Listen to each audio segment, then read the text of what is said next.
Salut à toute la team Rue des joueurs, c'est Léo et aujourd'hui on se retrouve pour une nouvelle vidéo pronostic tennis sur les matchs du troisième tour de l'US Open 2023 de ce vendredi 1er septembre. Pensez à bien vous abonner à la chaîne YouTube et activer la cloche si ce n'est pas encore fait pour rater aucune vidéo. Et vous invite également à télécharger l'application Match Match développée par Rue des joueurs. C'est une application gratuite où vous pourrez faire des pronostics quotidiennement sur le football, tout simplement sur les bancs à droite si vous validez le pronostic proposé et à gauche si vous ne le validez pas. Le but étant de remporter un maximum de pronostics pour gagner des points et figurer parmi les meilleurs joueurs de chaque mois qui seront récompensés par les PSF cards et même une PS5 pour le tout premier. Le lien pour la télécharger est en description de la vidéo et elle est compatible avec les appareils Android et iOS. Et si vous souhaitez suivre mes pronostics tennis, vous pouvez le faire avec l'opérateur BetClick qui propose l'offre suivante. Votre premier pari qui est remboursé en freebet s'il est perdant à hauteur de 100 euros maximum. Je rappelle que les freebets sont des crédits de jeu non retirables que vous devez obligatoirement rejouer. Pour en profiter, il vous suffit de vous inscrire via le lien qui est dans la description de la vidéo et rentrer le code promo RDJ. Ensuite, vous faites votre premier pari. S'il est gagnant, vous remporterez vos gains. Et s'il est perdant, BetClick vous rembourse en freebet à hauteur de 100 euros maximum. Je rappelle bien sûr que les paris sportifs et jeux d'argent sont interdits aux mineurs.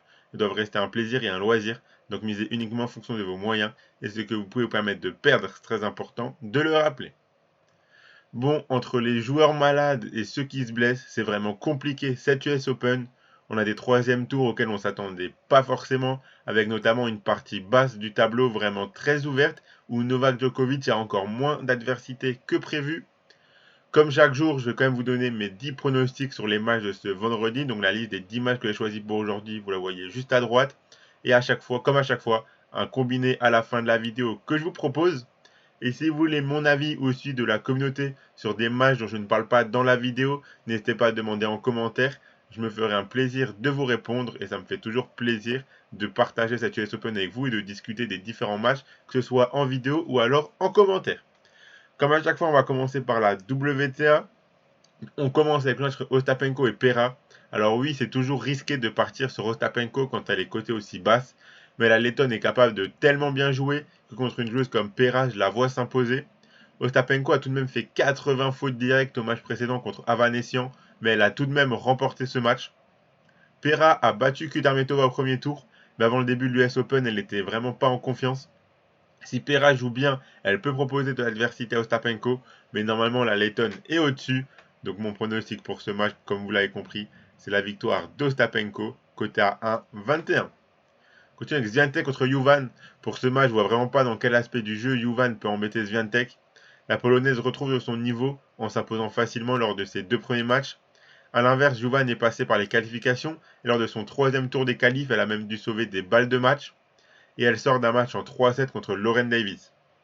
Swiatek aura plus de fraîcheur physique et surtout elle est meilleure sur tous les aspects du jeu, donc je la vois gagner très tranquillement ce match. La cote de Swiatek est trop basse, la cote du 2-0 est encore trop basse, donc je choisis un autre pronostic qui commence à être intéressant, c'est Swiatek qui gagne moins de 12,5 jeux dans le match coté à 1,21. Donc ça veut dire qu'en gros, selon mon scénario que j'imagine, je vois bien Swiatek s'imposer 2-0 et avec aucun set qui ne va en 7-5 ou en 7-6. Donc en gros, il faudrait que Swiatek gagne 2-0 et remporte chaque set 6-0, 6-1, 6-2, 6-3 ou 6-4. Je pense que c'est largement faisable. Je vois bien Swiatek breaker au moins une fois Juvan, voire plusieurs fois par set. Donc c'est vraiment un scénario que j'imagine. Côté avec Zhou contre Bencic. Alors Zhou qui vient de sortir un très gros match contre Azarenka. Elle devra réitérer cette performance pour venir à bout de Bencic. Bencic qui joue bien dans ce tournoi, même si elle n'a pas encore eu de réelle adversité. Ces deux joueurs se sont affrontés une fois, c'était en 2014, il y a quasiment 10 ans. Bencic avait gagné. Joazou réalisait un match un petit peu moins parfait que contre Azarenka et Bencic en profitait pour passer au troisième tour. Donc mon pronostic pour ce match, c'est la victoire de Bencic, côté à 1,36. On continue avec Rybakina contre Sirtea. Rybakina qui a profité du forfait de Tomljanovic pour s'économiser physiquement. Et quand on connaît les problèmes physiques de Rybakina en ce moment, jouer un match de moins, ça ne peut que lui faire du bien. Sirtea est passé sans trembler contre Dey et contre Kalinskaya, sauf que là l'adversité monte d'un voire même de deux crans directement. Battre Rybakina ce sera très compliqué, je la vois pas capable de le faire. Logiquement, et encore une fois, si le physique de Rybakina tient la route tout le match, elle devrait passer ce troisième tour. Donc la victoire de Rybakina, c'est coté à 1,31. Continue avec Wozniacki contre Brady, la Danoise qui a remporté le match d'expérience contre Kvitova. Elle a réalisé un match très solide pour s'imposer 7-5, 7-6. Elle affrontera une autre joueuse qui est sur le circuit depuis un petit moment, Brady, qui a battu Linette en 3-7. Malgré l'âge des deux joueuses, ce sera la première fois qu'elles se joueront. Wozniacki semble tellement bien lancée que ça semble difficile de l'arrêter. Je la vois poursuivre ce tournoi encore un tour minimum. Donc la victoire de Wozniacki, c'est mon pronostic et c'est coté à 1,74. On passe maintenant à l'ATP avec le match entre Tommy Paul et Fokina. On se rappelle tous de leur match à l'Open d'Australie en début d'année où on avait eu un 5-7 de dingue avec une victoire de Tommy Paul au bout. L'Américain qui sort d'un 5-7 contre Safiullin, il était mené 2-7-0 avant de renverser le match. On sait que lui, comme Davidovich Fokina, sont tous les deux très inconstants durant leur match. C'est pour ça que je vois ni l'un ni l'autre réussir à boucler le match en 3-7. Donc mon pronostic pour ce match est le plus de 3,57. Les deux joueurs gagnent un set, coté à 1,35. On enchaîne avec Manarino contre Tiafoe. Je pense malheureusement que le parcours du Français s'arrêtera là. Lui qui a très bien joué pour éliminer Marozan se retrouve contre un très gros client pour son troisième tour. Frances Tiafoe qui réalise un été moyen, mais on le voit, l'US Open c'est autre chose et ce tournoi lui donne des ailes. Tiafoe a déjà affronté Manarino, il l'a même déjà battu, c'était à l'US Open 2018 où Tiafoe avait gagné en 4-7. 5 ans après, Tiafoe a pris du niveau et de l'expérience et Manarino lui il a vieilli, ce qui me fait dire que ce sera extrêmement compliqué pour le Français de sortir gagnant de ce match. Donc moi je vois la victoire de l'Américain Frances Tiafoe, côté à 1,30. On continue avec Shelton contre Karatsev. On a beaucoup de matchs ATP aujourd'hui qui semblent très indécis sur le papier. Shelton a profité du fait que Dominic Thiem soit malade pour ne pas trop se dépenser lors de son deuxième tour. Il a remporté le premier set au tie-break et ensuite Thiem a abandonné. Il affrontera un Karatsev qui joue très bien pour l'instant, même si on sait qu'il lui arrive souvent d'être inconstant dans un tournoi, voire même dans un match. Contre Carballés Baena, il s'est imposé en 4-7, mais il n'est pas passé loin de devoir jouer un cinquième set. J'imagine bien un gros match très disputé ici entre ces deux joueurs. Donc là encore, je choisis le plus de 3,57. Les deux joueurs gagnent un set, coté à 1,35. On enchaîne avec Zheng contre Ijikata. Attention à Zheng, le Chinois vient d'éliminer Casper Ruud dans un match de fou en 5-7. Il a très bien joué avec un gros service et une grosse frappe de balle, mais il a tout de même été très inconstant par moment, à l'image du quatrième set qu'il perd 6-0. Il sort quand même de deux matchs en 5-7 d'affilée contre Wolf et contre Ruud, et avoir éliminé le finaliste de l'année dernière, il faut quand même le digérer maintenant. Il affrontera Ijikata qui a fait qu'une bouchée de Fucsovic. L'Australien peut être redoutable, surtout qu'il sera beaucoup plus frais physiquement. Ils se sont déjà joués à Phoenix en Challenger en mars dernier. Zheng avait gagné en 3-7. Là encore, j'imagine un match très disputé. C'est une très bonne occasion pour les deux de passer ce troisième tour. Donc le plus de 3,57, les deux joueurs gagnent un set. C'est coté à 1,35.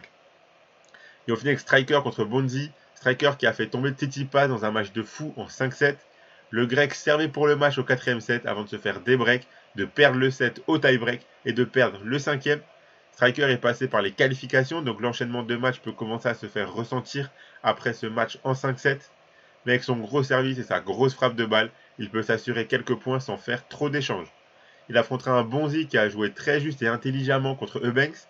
Il savait que l'Américain allait jouer à l'instinct comme d'habitude et qu'il devait juste être patient et accepter les quelques coups de folie de son adversaire sans s'énerver. C'est ce qu'il a fait, car Bonzi s'est imposé au tie-break du premier set avant de concéder le deuxième set, mais il est resté dans son match pour emporter le troisième 6-2 et le quatrième au tie-break pour s'éviter un cinquième set dangereux. C'est une belle opportunité pour ces deux joueurs de passer un troisième tour de Grand Chelem. Je pense que le match sera encore une fois disputé. Donc là encore, j'ai choisi le plus de 3,57. Les deux joueurs gagnent un set, coté à 1,33. Je trouve qu'aujourd'hui, en ATP, on a beaucoup de matchs, voire quasiment tous, qui semblent très très serrés, très disputés sur le papier, où je vois vraiment très très peu de 3-0 ce vendredi. Donc voilà pour mes 10 pronostics pour les matchs de ce troisième tour, pour les matchs de ce vendredi. Le combiné que je vous propose, le voici. Je vais garder le Swiatek qui gagne moins de 12,5 jeux avec la victoire de Rybakina plus la victoire de Tiafoe et le plus de 3,57 entre Tommy Paul et Davidovich Fokina. Ça fait un combiné de 4 matchs à 2,78. Donc si vous misez vos 100 euros de Betclic dessus, si le combiné passe, vous remporterez 278 euros. Et si ça passe pas, Betclic vous le rembourse en freebet, donc vous aurez 100 euros de freebet pour continuer à jouer. Pensez à bien vous abonner à la chaîne YouTube et activer la cloche si ce n'est pas encore fait pour rater aucune vidéo. Vous pouvez également mettre un like à cette vidéo et la partager à vos amis, ça fait toujours plaisir. N'hésitez pas à donner en commentaire vos meilleurs pronostics à vous pour les matchs de ce vendredi. Si vous voulez mon avis ou celui de la communauté rue des joueurs sur des matchs dont je n'ai pas parlé, N'hésitez pas à demander en commentaire. Je rappelle que les paris sportifs et le jeu d'argent sont interdits aux mineurs, doivent rester un plaisir et un loisir, donc faites attention à ce que vous jouez. Je vous invite à télécharger l'application Match, le lien dans la description de la vidéo. Moi, je vous souhaite à toutes et à tous une très bonne journée, de très bons matchs, et je vous dis à demain.